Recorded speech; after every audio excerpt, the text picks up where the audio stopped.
موجودہ ملکی گمبھیر حالات کے پیش نظر نائب امیر جماعت اسلامی جناب لیاقت بلوچ نے اہم ترین مطالبات پیش کر دیے۔ اگر ان مطالبات پر عمل کیا جائے تو امید ہے کہ ہمارے وطن عزیز پاکستان کے حالات بہت بہتر ہو جائیں گے۔ اس سلسلے میں ہم سب کو مل کر آواز اٹھانی چاہیے۔ مطالبات لیاقت بلوچ صاحب کے ملاحظہ فرمائیں۔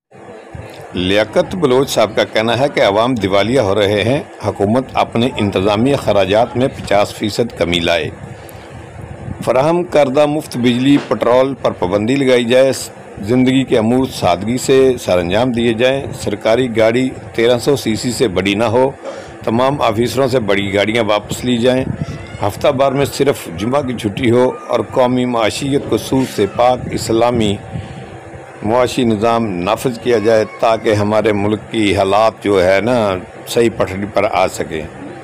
امید ہے مقتدر حلقے ان مطالبات پر غور کریں گے۔